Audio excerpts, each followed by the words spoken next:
Sometimes people hit their heads up against the wall and say, but I keep looking in the mirror and saying, I love you, I love you, I love you. And I don't believe it. It's not changing anything. It's because you're feeling rejected behind your heart wall. There's that entanglement that doesn't belong to you. It's really important to express what it is that's not working for them.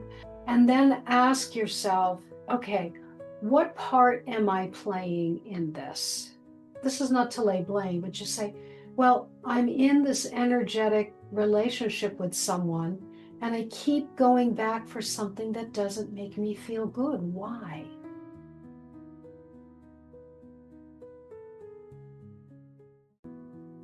Hello, beautiful souls. It is Sophia from Sacred You. Thank you so much for being here. Before we dive into today's podcast, I do have a small request from my heart. If our conversations ever resonate with you or have supported you on your journey, please subscribe to our channel or like this video. It helps us grow Sacred You, welcome more powerful voices into this space, and keep you connected to everything we share. Thank you for walking this path with us. Let us begin with today's conversation.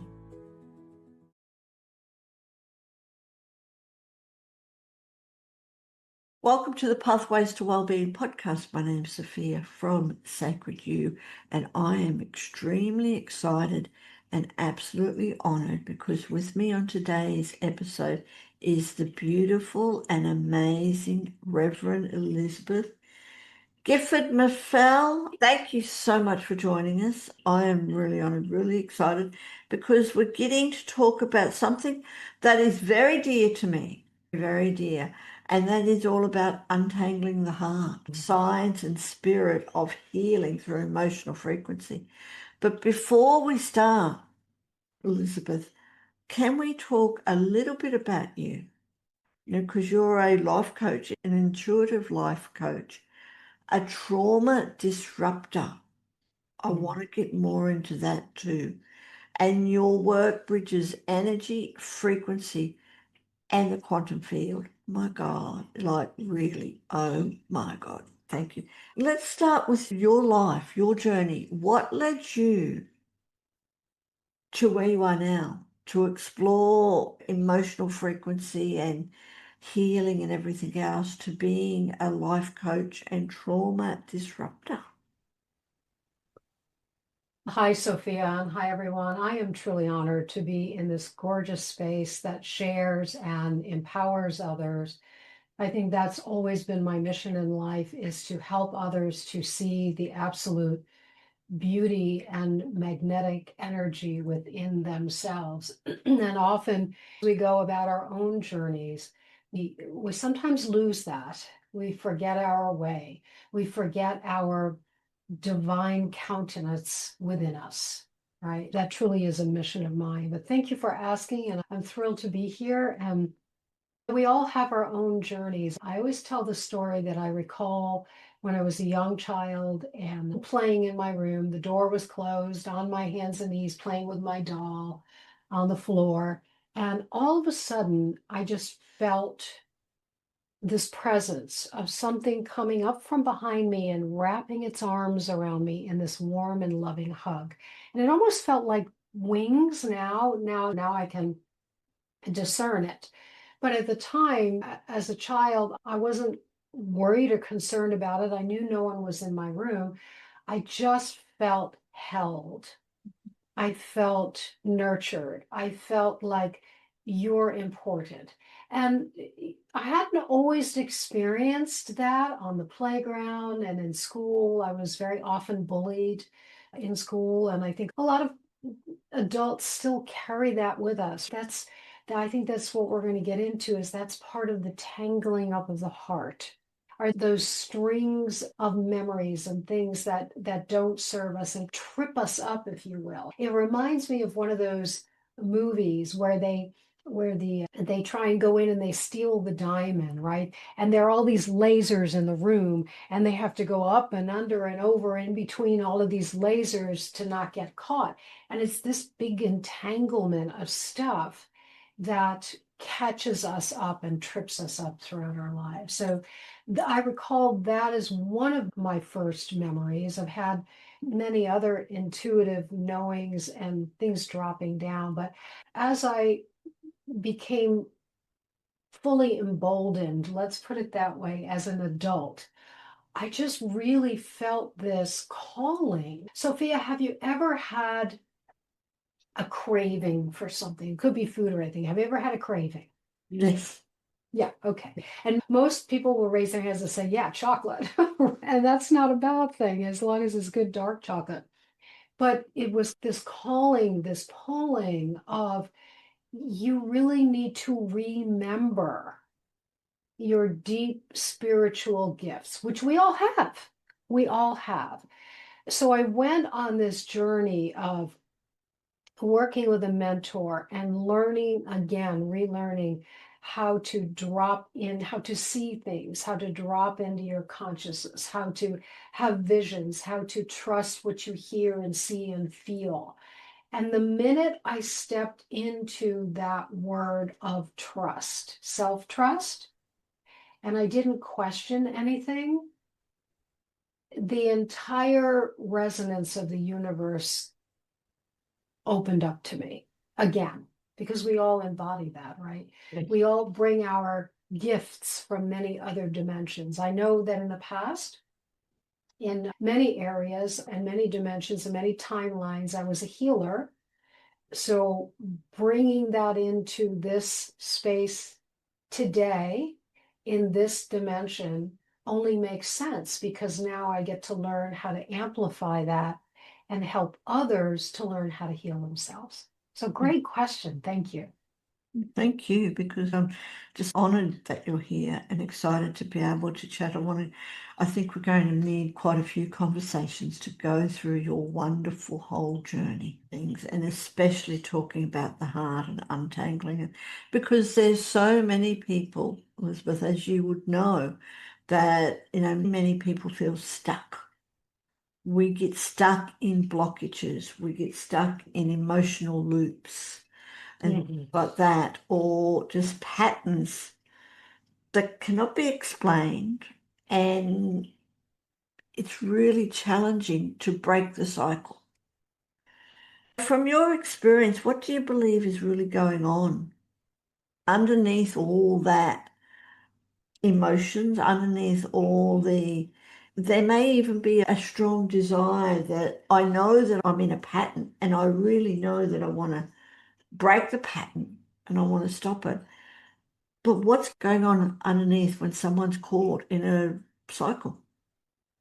Beautiful. That's a beautiful question. I've work with people all day, every day through that, through the trauma, through the patterns, whether it's relationships, whether it's in your physical body. And there's some people who get headaches throughout their entire lives. And yes, there could be some physical issues for that. I always say check with your healthcare provider, of course, because I'm not one of those. But it's the energy and frequency of memory. And our heart holds memory. Sometimes we can't remember the stories, and sometimes we do, and that creates the memories too, right? That creates that stuckness.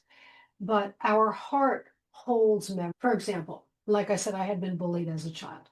So let's just say someone was bullied on a playground, or made fun of, or shamed, or made to feel like they were rejected. Oh, you can't play with us, right? That's all it takes. That's all it takes.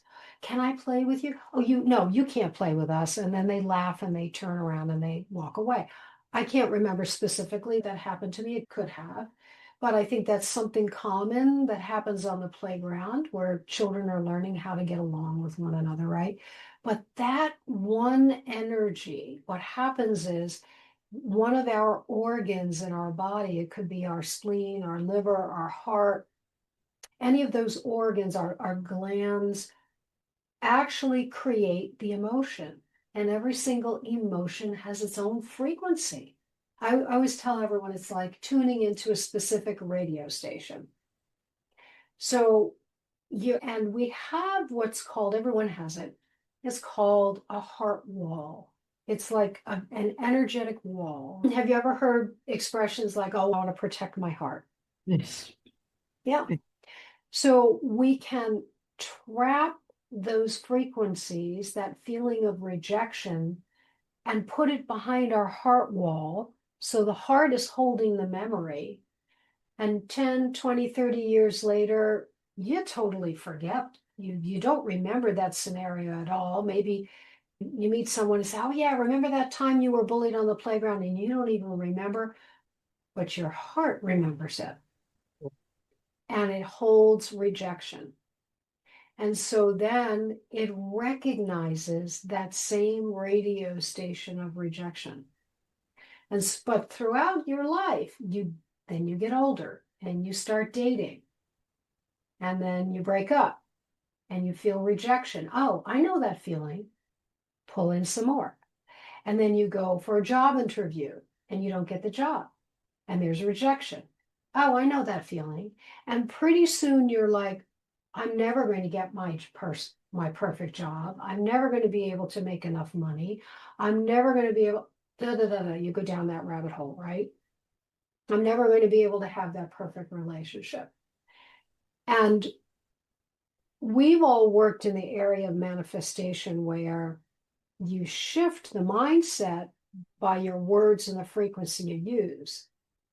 But sometimes people hit their heads up against the wall and say, but I keep looking in the mirror and saying, I love you, and I don't believe it. It's not changing anything.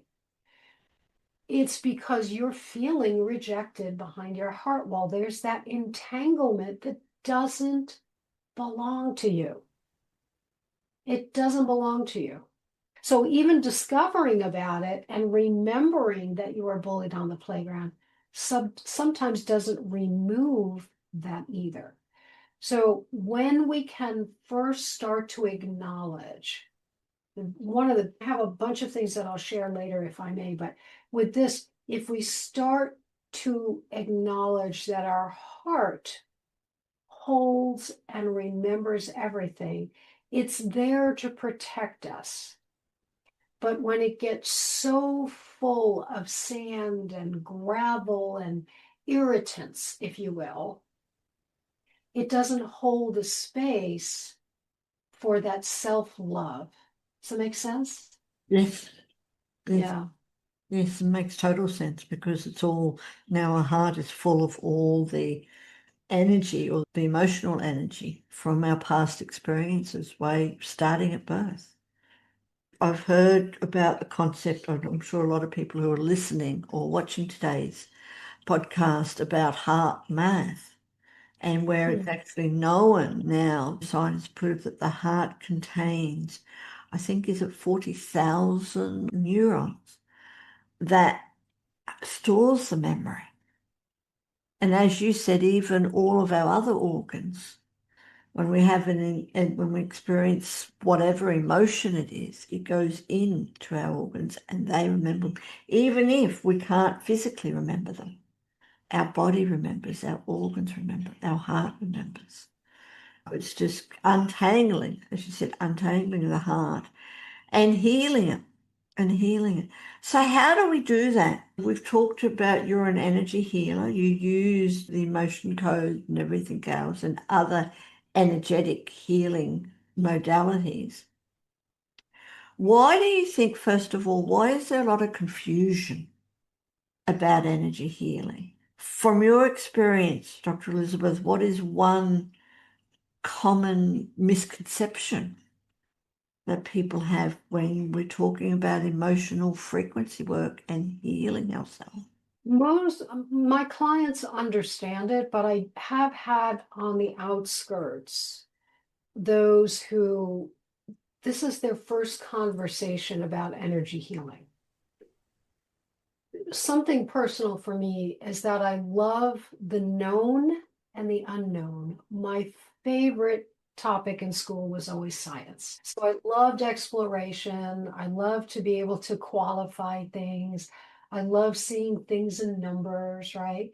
And yet I also know that there are things that are unseen. There are forces that are unseen. But literally, our bodies, our energy is backed by science. Yes. And I think that it's just a matter of some people just haven't taken the time or been exposed to or been educated on what energy is. Everything is energy. You go back to Nikola Tesla, you go back to the ancient civilizations, they all used energy. How do you think the pyramids were built? They used energy and resonance and frequency to lift up those stones to put on the pyramids. There were no able bodies being able to do that. Of course, we won't get into giants. That's for a conversation for another day. But everything is energy. So I think that it's been an unknown with some people, and that's why they don't quite understand it, if that makes sense. When our hearts are tangled, it doesn't mean they're broken. It just means that so Spirit is telling me it's receiving a beautiful gift, but someone put way too much Scotch tape and put all of these different ribbons on and is making you unravel and taking a long time. And you can't unravel this ribbon before you untangle that ribbon. And it's fun and a challenge, not if someone were to do that to you all the time, that it can be fun at once. But they're showing me that there's just, it's just taking the time to peel back layer and layer. And I think that those who have not been exposed yet, they just haven't heard the language, and language is frequency too, by the way. They haven't heard the language and they haven't asked questions about it for themselves. How does this apply to me? How am I frequency, right?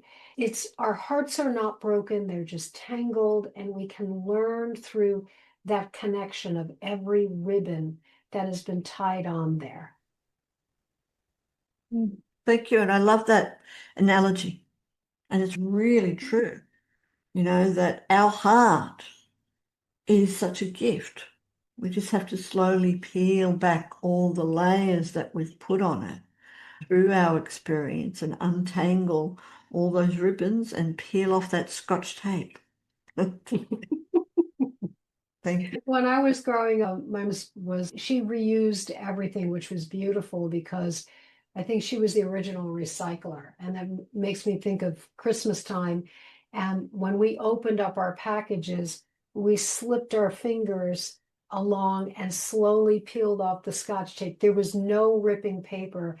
And it took me decades to feel comfortable in ripping paper off of a gift. So we can rip it off like a Band-Aid, and sure, that's going to hurt. And, you're going to hear that tear. We can open it slowly, but the fact is we need to open our hearts to ourselves. Yeah. Thank you. Thank you for that. Love that. Tell us more about what you do. You use so many different modalities, and how do they work together? I love that. So I love working with individuals and couples. It's not that I don't work from time to time in groups. I'm an educator first and foremost by trade many years ago. So when I work with individuals and couples, I can feel their energy. I can see into their bodies, and or if I'm remote viewing into their homes, I may be doing something for that as well. And I trust the divine to guide me in which of the tools that I use, or how many tools to use, and which ones to present. Very often, people need a clearing first, very much like spring cleaning in your house, Yes. right? And we need this often. It's like a lot of people do detoxes, right, Sophia? They, from time to time, once a year, a couple of times a year, they'll do a fasting or something like that. That's what this is, an emotional detox, because we gain layers and layers and layers of trapped emotions that keep us stuck. So one of the first things I like to check to see if someone has a heart wall where they've got trapped emotions. And basically, it's a question. I will start out by saying, what's going on for you? And based on those answers, I know that most likely it's time to start at first with the emotion code to help them detox, to clear some things out. And then at that point, they may be interested in what's my path? What's my life path? I don't know where I'm supposed to go. So I may bring in numerology to help guide them, give them what the resonance of their destiny is, what their resonance of their life path is, even what the name that they use, how people feel around them when they use that nickname or their professional name, right? So they may need guidance with that. It could be that I could feel that they are energetically off balance. So because I'm a Reiki master, I will check their energy centers, and I do this long distance as well, but energy, it doesn't matter. It doesn't matter where you are, right? You don't have to touch anyone. I'll be able to adjust their energy so that they feel more balanced, more solid, more grounded. They're open to ideas. They're able to speak their truth. They feel confident and courageous. If we don't have those basic 7 guides that are working with us and we've closed them off, then it's really hard. As I say, it's really every day we get up and we have this rock, this boulder that we want to push up a hill, because that's our task for the day. We want to accomplish something. It's a goal. If we're doing that and we're bogged down with not being clear and open, with self-limiting beliefs, with old stories that never belong to us, with feelings that we've trapped. And you said, since we were a child, I will let you know that we can also trap emotions in utero. Oh, When yeah. we're in our mother's womb. Oh, yes. We can also trap emotions by inheriting them, our lineage. I've often gone all the way back to 12 or 13 generations of someone trapping the emotion of fear. And so you're born with fear, and so you're afraid to speak up for yourself. You're afraid to stand up for yourself. You may get into a relationship or a job that doesn't serve you, and you're afraid to talk to your boss, right? And it's rare, but it happens. You can also bring in the frequency of trapped emotions from former lives. I had one, and I love telling this story because I think it's funny. I don't know if anyone else would, but I had trapped the emotion before I became a spark in this lifetime of feeling wishy-washy. And I always say, do I really want to go through this again? Do I really want to come back here and have to go through all this again? I don't know. Maybe I don't want to go there. So it was that wishy-washy. But how that affected me as a child, I was shy, I was quiet, I couldn't stand up for myself. I let other people make decisions for me. Interesting, isn't it? It's very interesting, and I hear that. And that totally resonates with me too, because it's very similar in my journey. Allowing other people to make the decisions for you because you're not comfortable or not tuned in to your own voice.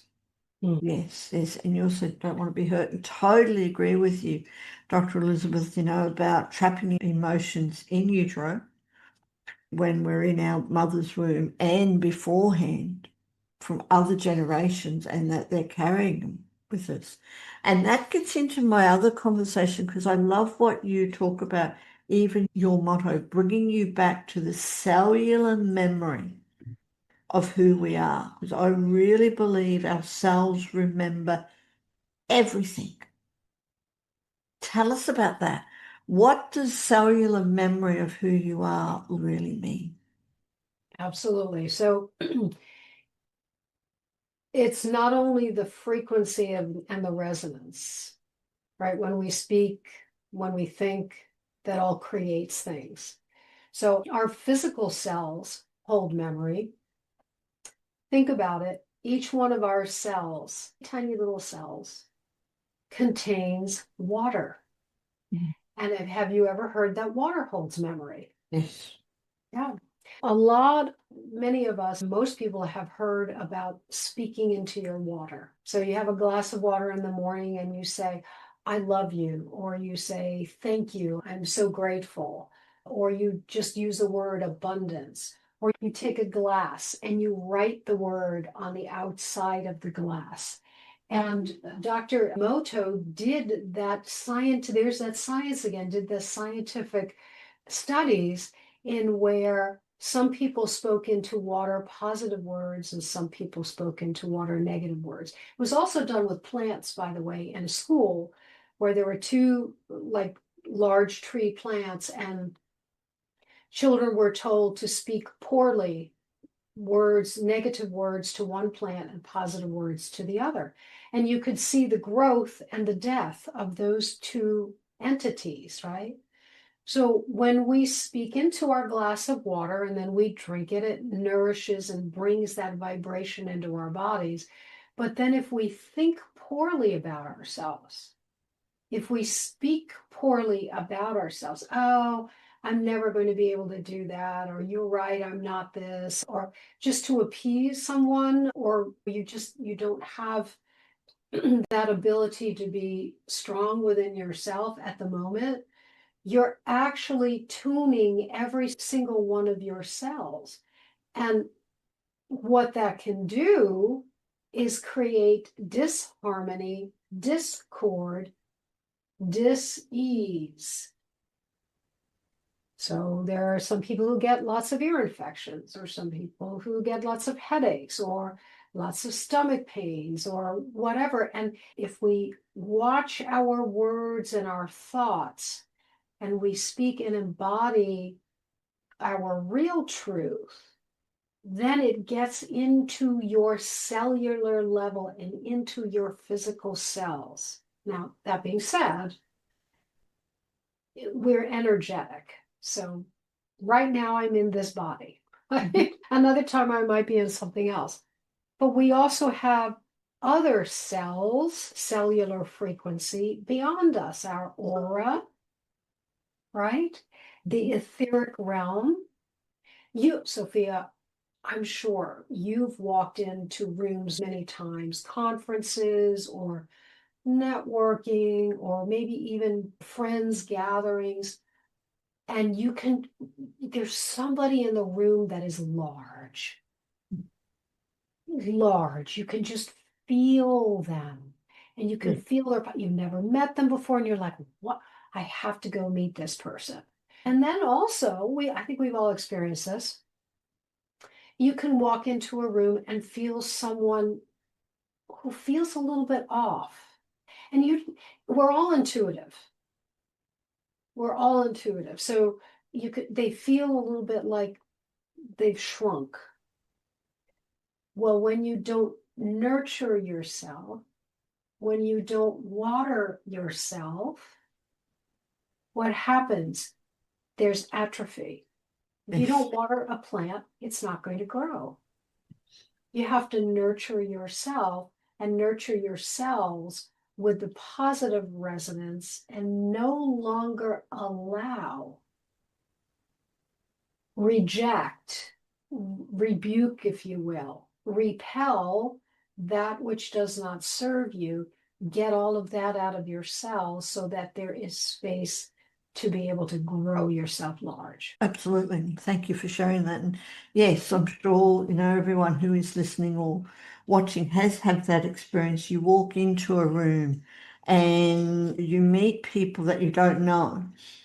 and that you've never met before, but it's either you have that instantaneous, I don't know you and I don't want to know you type of thing because of that energy, or you have that instantaneous connection. Again, it's all the energy, and I also believe it's the memories of ourselves. We may not know people in this lifetime, but in other lifetimes, and ourselves remember that. Absolutely, we do. We recognize one another. Great point. Yeah. Yes, I'm glad that you went there. So beautiful.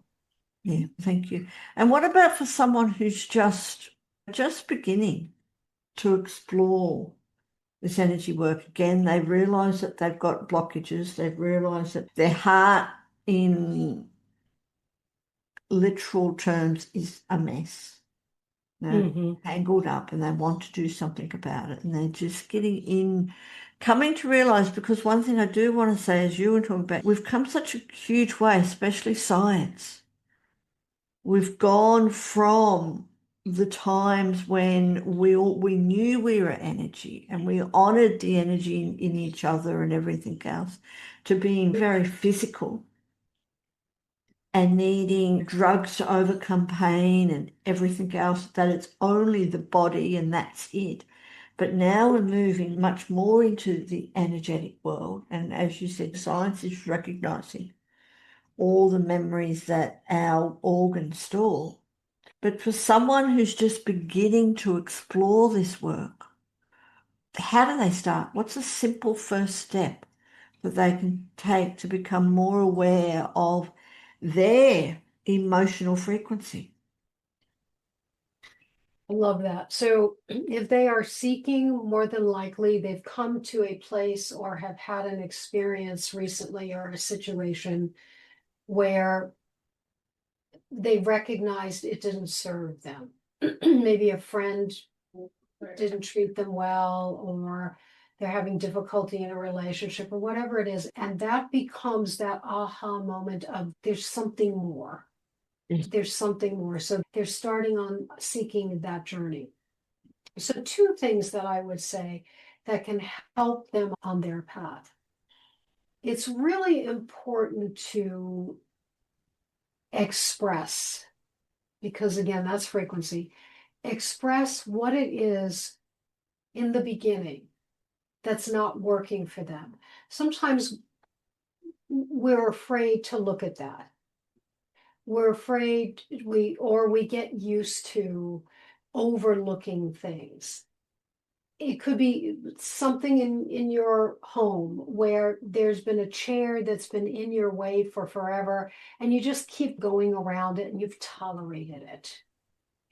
If they've reached a point where they feel like they can no longer tolerate what's going on, the first thing I would say is to start writing down the things that are not working for them, not to be negative, but to say, you know what, that chair is in the way. Don't think of a solution right now. You don't need a solution. Of course, you and I would say, move the chair or donate the chair or put the chair in another room. Excuse me. But I would start to write down what's not working for me, and not to create that, because thoughts become things, but you have to have a stepping stone. What's not working for me? And then ask yourself, okay, what part am I playing in this? What part am I playing in this? I keep bumping into the chair. What's my part? My part is I keep wanting to go down this path, but there's something in my way. They may then come to a solution and say, okay, move the chair. Or they may say, every time I'm with my friend, it seems like he or she says something where I get this feeling in my stomach or in my heart, ooh, that didn't feel good. Recognize in your body where it felt. And if it doesn't feel good, ask yourself, okay, what part do I have on this? No, this is not to lay blame, but just say, I'm in this energetic relationship with someone, and I keep going back for something that doesn't make me feel good. Why? Then the next thing that I would say, which is a huge breakthrough, but not everybody understands. I have clients who've said to me, I don't understand this word, and that's okay. It's called forgiveness. Forgiveness is not, if someone has done something to you or you've been in a situation that you have not felt in control of, forgiveness doesn't mean it's okay. It's okay the way they treated you. It's okay that you were in this situation. It's not okay. But when we forgive someone truly from our hearts, we open it up and we say, I forgive you. Even if you don't tell that other person, just in your feelings and in your thoughts, it releases you from being attached to the pain. That's the easiest way I can describe it. It releases you from being attached to the pain. And then from there, you can think of a solution. The next time I'm with my friend and he or she says something that's unkind and makes me feel that way, now that I have forgiven them and I've forgiven myself for not standing up for myself, now I can set a clear boundary. You know what? Thank you for sharing that with me, but that really didn't feel good. Please don't say that to me again. And you can say it in a very kind way. You can set your boundaries very clearly in a kind and compassionate way. We teach other people, our spouses, our families, our friends, our children, if you have an employer or employees, whoever it is that you're involved with, we teach other people how to treat us. Yes. When we forgive ourselves, when we start nourishing ourselves, when we set ourselves as a priority and we treat ourselves well, then we raise our frequency, and all of a sudden, other people know that, oh, I need to treat her better. So you don't actually have to provide a solution. You are the solution. Absolutely. Which is really nice. And I love it when we treat ourselves nicely. It's like it's an automatic thing that other people will treat us the same way. And when we have our own boundaries, when we honor our own boundaries and respect them, then other people do too. Mm-hmm. That's true. That's true. Thank you for sharing that. Now, before we started, you talked about 7 steps to untangling your heart. I'd love to go over those before we finish. I would love to. I would adore to. And I'll make them very short and brief. So if people want to write them down, they can. It's, of course, totally up to. We will also be putting all your links below. So for anyone who is watching and listening and you'd like to know more, do reach out to Dr. Elizabeth, really. Yes, because we all have issues within our heart, no matter what you're experiencing growing up with everyone. I think we talk about trauma. We've all experienced different levels of trauma in our lives that have been held in our hearts. So yes. Yeah, it's really important work to uncover those layers. And once they're uncovered, and this is not that there's anything wrong with talk therapy, it's not therapy at all. It's an energetic healing, is what it is. Reducing holding on to all of that just gives us that ability to be lighter and freer and to make better decisions for ourselves. So, yes, let's get into the 7 steps. Yes. So I'll put these in affirmation form, and then I'll just chat just a teeny little bit about each one, if that works for you. Absolutely. Perfect. So the first one is, I am magical.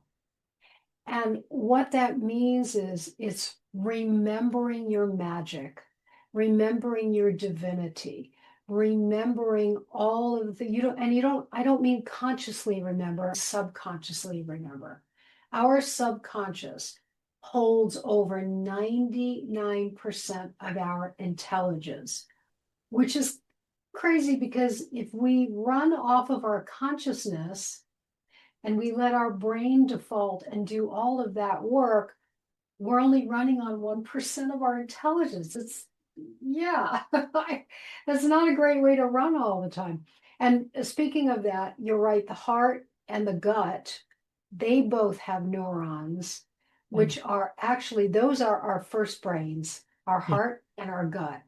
And then this brain up here, this computer that keeps trying to tell you to do things that are not always in your best interest. So remember, I am magical.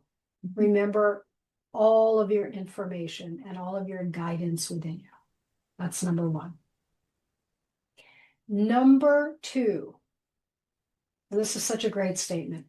I am given what I need for my journey. I am given what I need for my journey. There are lots and lots of books that have been written about manifestation and creating things in the future and drawing them into the now. And, when a lot of people do vision boards, you put something on a vision board and you have no idea how you're going to afford it or how you're going to have the people come in to help you with it. You have no idea. But if you state in your life, I'm given what I need for my journey, then just trust it's going to show up exactly when you need it. Beautiful.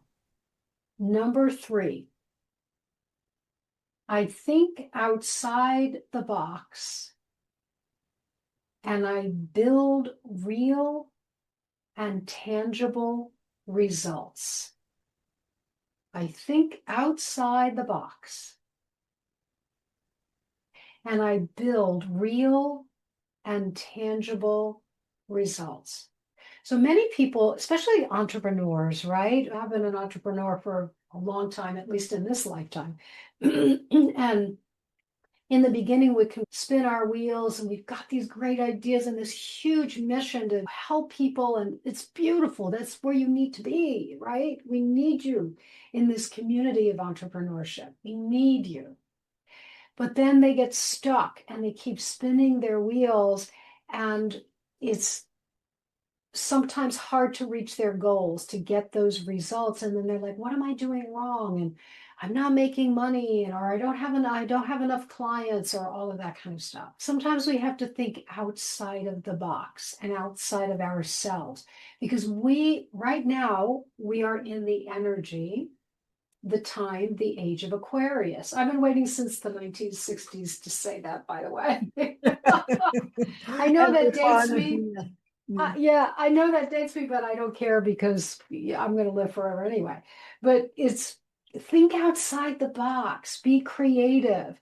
Don't think everything is on your shoulders. It's not. We're supposed to be in community, which is why, Sophia, you have grown this incredibly magnetic, beautiful, expansive community, right? So that we can all help one another. Think outside the box. Number four, I evaluate, review, let go, and embody my own wisdom. So when something comes to you, use that as your strength. I'm going to look at it. I'm going to review it. Whatever part of that doesn't work, I thank you for your service and I send you on your way. Ooh, you can also do that with relationships that are no longer serving you. I thank you for your service and teaching me a lesson, and now I release you. But then embody your wisdom. Take those golden nuggets that you've learned from your past. And when we say embody, what does embody mean to you, Sophia? To embody it, to own it, to step into the energy. Yeah. Step into the energy of whatever it is and make it part of you. Yeah. Oh, that was beautiful. Thank you. Thank you. The next step, number 5, would be I dream big and take action. Even if it's a tiny little step, don't be afraid to put yourself out there. Don't be afraid to talk with someone or ask for help or read a book. Take action. Every little step that you take is forward movement. No one's putting you on a timeline. Sometimes we hold ourselves back by creating these huge expectations. Huge expectations. And then we're attached to the outcome. Oh, I have to get this done by this time. And yes, goals are great to set, but when we put too much pressure on ourselves and then we have an attachment to an expectation, oh my gosh, what if that person says no? What if they don't sign up with me or whatever it is, right? Just share your wisdom because it's all going to come back. Energy flows. And if you're open to receiving, it's going to come to you. If you're closed to receiving and say, oh, no, that's okay. No, oh, thank you for the compliment. No, my hair doesn't look that good today. What you're doing is you're telling energy to go someplace else because it has to flow. Yes. It has to flow. Take action. And number Yes. 6, I am on the brink of a radical rebirth. How powerful is that? Very powerful. I am on the brink of a radical rebirth. Do you know that your cells are regenerating at every given less than a millisecond? Every couple of weeks or every week or whatever, we shed our skin. And guess what? We still have skin because we've got new skin regenerating underneath. Our Yes. organs, everything is regenerating. We are rebirthing at every given moment. So if you tell yourself you're on the brink of a radical rebirth, then you're telling the universe, it's there. I can feel it, touch it, smell it, taste it. I'm just waiting for you to bring it to me, and it'll be there. I love that. And the last one is I consciously shine brightly. Do not dim your light for anyone or anything. Do not allow that. Do not give it permission. Each of you be your beautiful, bright, brilliant selves. If you've been wanting to wear pink hair, if you work in a corporate job and you want to wear jeans to work, wear jeans. You see what I'm saying is do what you allows you to feel bright and magnetic and magnificent and big. And it doesn't mean that you have to be flashy or bold. And I'm not saying wearing pink hair is flashy or bold. I'm just saying that you don't have to feel that. Just keep your light shining bright. Smile. That's the best way to admit your light. Smile, smile at people, make eye contact, be present to them, be present in the moment to yourself. Just love yourself. I love all that. Thank you. Thank you so very much. I'll be certainly going back over. I've taken notes. I need to take more notes. But I love it. And even, I said, don't let your light be dimmed. Shine your light brightly. And even if that's just by smiling at yourself, smiling at people, smiling is contagious. What we can do for other people just by sharing a smile. It's true. Very true. So thank you. Oh, Dr. Elizabeth, we have so much, or I should say Reverend Elizabeth, but we have so very much to talk about. I'd love for you to come back. But before we do wrap up for today, what's a final message or an intention that you would like to leave our audience with today? I love that. Thank you for asking. Untangling your heart is not about undoing love. It's about returning love to your rightful place, which is within you. which is unbound, which is alive, and which is whole. Yeah. Just letting that sit within my heart. Thank you ever so much. And for you, Reverend Elizabeth, what does the pathway of well-being mean for you? The pathway of well-being is winding. Sometimes I see a forest. Sometimes I see a clearing. Sometimes I see mountains to have to climb. Sometimes there's a river that I don't know how I'm going to get to the other side, but it's a journey. It's a journey. And no matter what is in my path, there's a way above it, below it, around it, or through it. When you allow yourself to be guided in your own divinity and you embody the consciousness of love, it gives you the training wheels, it gives you the motorhome, it gives you the rows, the oars in your boat, it gives you the tools that you need to be able to continue on your path, which there is no end. There is no end. But if you can see past and in the clearing, it is bright and beautiful and even bigger than you can imagine. I love that, which is so very true. Thank you. Thank you ever so much. Is there any other question that I could have asked you? It was perfection, as always, as always. Thank you so much. Thank you. And I said, please do come back for part 2 because there is so much more that we can talk about today in another episode.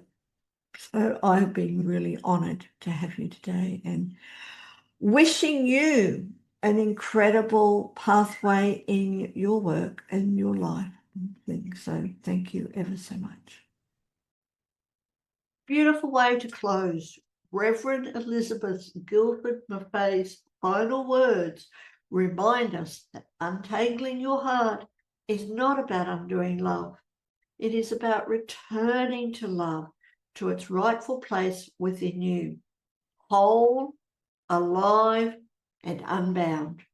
Now, if you would like to explore Reverend Elizabeth's work further, connect with her to learn more about her emotional frequency healing, her intuitive life coaching, trauma disruption work, and her 7 steps to untangling your heart, as well as her other offerings. You will find all her details and links in the notes below. And at Sacred You, we are committed to creating a space where women from all over the world can support, uplift, and empower each other. Visit our website to explore upcoming workshops, events, and community offerings. Check us out at www.sacredu, that is the letter U, .love. And as always, please subscribe to our podcast, share it with a friend, or leave us a review. We would love to hear your thoughts. As Reverend Elizabeth shared so beautifully, our hearts remember what our minds often forget. Every experience carries an emotional frequency, and when we gently begin releasing what no longer serves us, we create space for healing, self-trust, and transformation. Until next time, stay grounded, stay inspired, stay connected, and keep walking your pathway to well-being. From our hearts to yours, thank you.